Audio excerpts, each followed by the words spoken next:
Hello everyone, কি অবস্থা? কেমন আছো সবাই? আশা করি সবাই ভালো আছো। আলহামদুলিল্লাহ, তোমাদের দোয়ায়, আল্লাহ তাআলার রহমতে আমিও অনেকটাই ভালো আছি। আমি তোমাদের সাথে রাতের কিছু অভিজ্ঞতা শেয়ার করি, যেটা হয়তোবা রাতে যদি কখনো বাইক রাইড করো কাজে লাগলেও লাগতে পারে। সো 2 মিনিট সময় নিয়ে অবভিয়াসলি ভিডিওটা দেখবা। আশা করি 2 মিনিট সময় নষ্ট হবে না।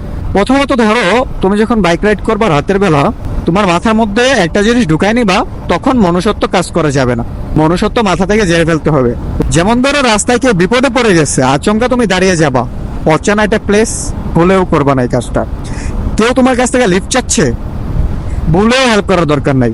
কোনো একটা বাইকার, আমরা সচরাচর কি করি, একটা বাইকার যদি বিপদে পড়ে আমরাও তাকে হেল্প করি, তাই তো?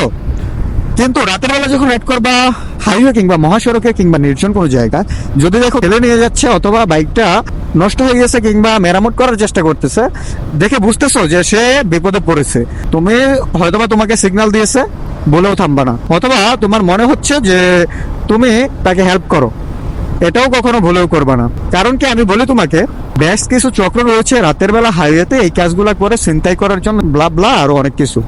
তুমি যদি রাতের বেলা রাইড করো, ওই সময় তোমার মাথা থেকে কাউকে হেল্প করার চিন্তাটা টোটালি উঠাই ফেলতে হবে।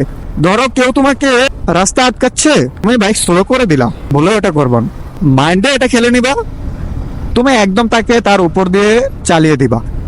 যা হবার পরে দেখা যাবে, যা হবার হবে পরে দেখা যাবে, বাট ওই মুহূর্তটাতে, ওই টাইমটাতে তুমি কখনোই বাইক ব্রেক করবা না। এটা হচ্ছে রাতের ক্ষেত্রে। দিনের বেলা তুমি করতে পারো, কারণ দিনের বেলা এগুলো হয় না। সো ভিডিওটা এখানে শেষ করতেছি, দেখা হবে পরে কোনো ভিডিওতে। ততক্ষণ ভালো থাকো, সুস্থ থাকো। See you next again, bye by.